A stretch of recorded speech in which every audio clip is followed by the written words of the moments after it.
Hurry up, Franklin. Hurry up, Franklin. Hurry Up, Franklin, written by Paulette Borges, illustrated by Brenda Parks. Franklin could slide down a riverbank all by himself. He could count backwards and forwards. He could zip zippers and button buttons. He could even sleep alone in his small dark shell. But Franklin was slow, even for a turtle.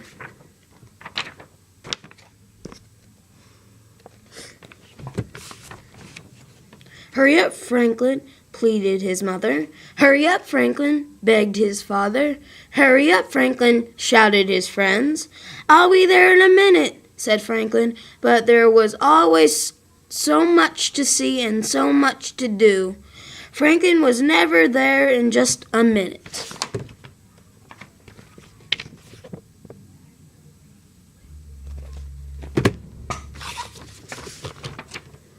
One day, Franklin was very excited. He was going to Bear's house. It was a special day, a very special day. Hurry up, said Franklin's mother. You can't be late.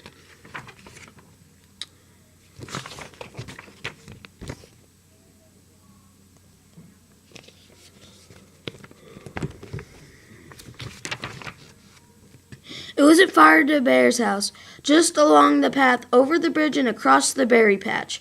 Franklin meant to hurry, except he saw something unusual. He wandered off the path and found Rabbit, bobbing up and down in the tall green grass. What are you doing? Franklin asked Rabbit. Playing leapfrog, said Rabbit. Do you want to play with me? I'm on my way to Bear's house, said Franklin, and I can't be late. There's lots of time, said Rabbit, forgetting that Franklin was slow, even for a turtle. It's just along the path over the bridge across the berry patch. Come and play with me.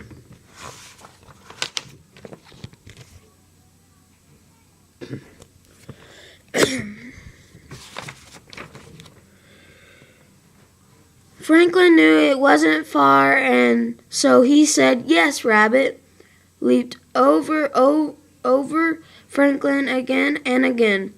But after a while, Rabbit said, It's time to go. Hurry up, Franklin. You're going to be late. Then Rabbit bounded along the path on his way to Bear's house.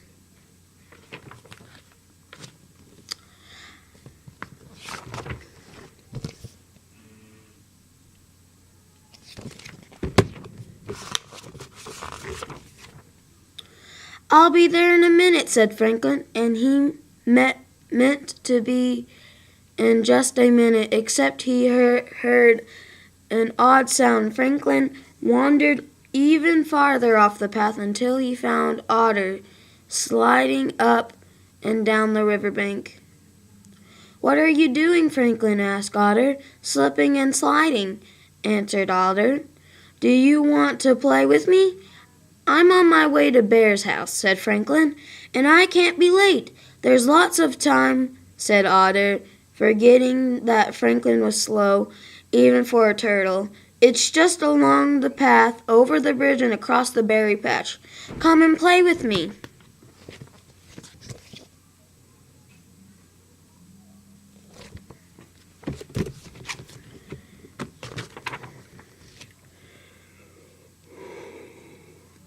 Franklin knew it wasn't far, and so he said yes. Franklin slid down the riverbank and splashed in blue bubbles until Otter said, It's time to go. Hurry up, Franklin, you'll be late. Then Otter swam away with a flink of her tail on her way to Bear's house. I'll be there in a minute, said Franklin. It wasn't very quiet. Franklin was alone. It was very quiet. Franklin was alone and far from the path. Rabbit had gone Otter had gone, Franklin had a frightening thought. Maybe he was already too late. Franklin walked as fast as Turtle's legs could go. Walk. He hurried through the fields and along the path. He was almost at the bridge when he heard a rustle in the grass and saw a patch of reddish fur. It was a fox hiding in the bush. "Do you want to play with me?" asked Fox. "I have to hurry," said Franklin. "I'm on my way to Bear's house." "It's not very far," said Fox. "Just over the bridge and across the berry patch. Come and play hide and seek."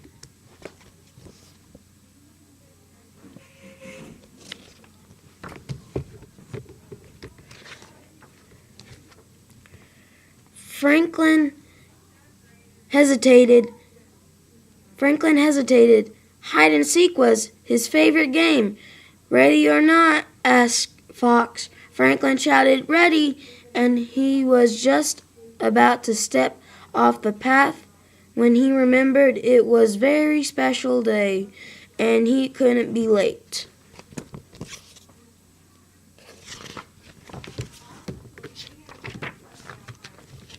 "I can't play," said Franklin. "I have to hurry."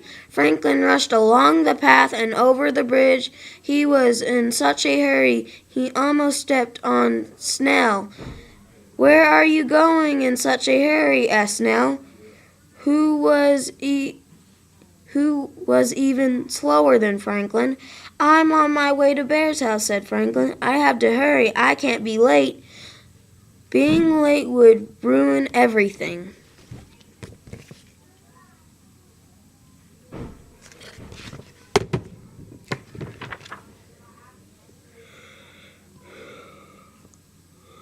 Snell began to cry. "What's wrong?" asked Franklin. "I never get to Bear's house on time," sobbed Snell.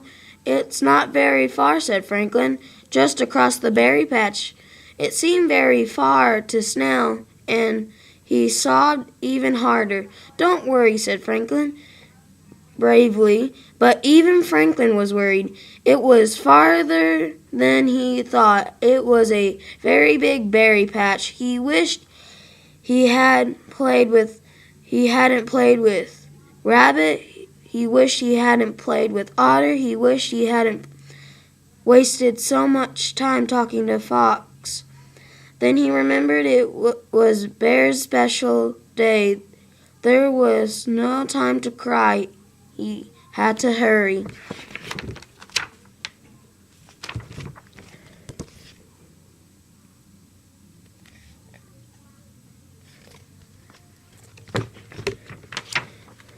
"Come along, Snell," said Franklin, helping Snell slide into the back. "Please hurry," whispered Snell, but Franklin needed no urging.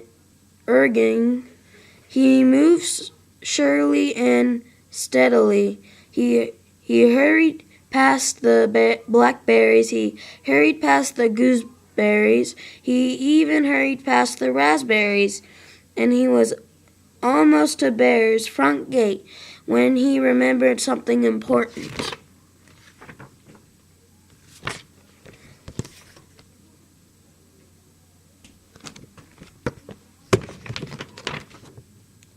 He stopped right there at the edge of the berry patch and started picking hands full of rippest, plumpest, juiciest blueberries in the berry patch. "We don't have time to pick berries," said Snell. "You'll know you can't be late," Franklin whispered into Snell's right ear, and soon Snell was helping too. They picked until the bush was clean. "Hurry up," said Snell. "Please hurry, Franklin." He hurried up Bear's path, through the front door, across the kitchen, and into Bear's living room.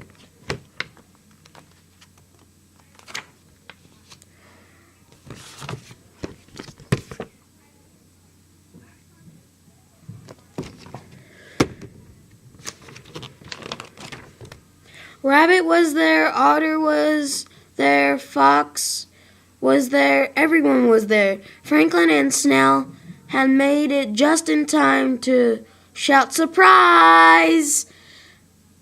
Have a happy birthday, Bear!"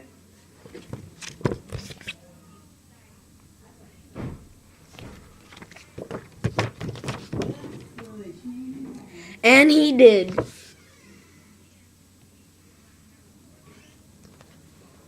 The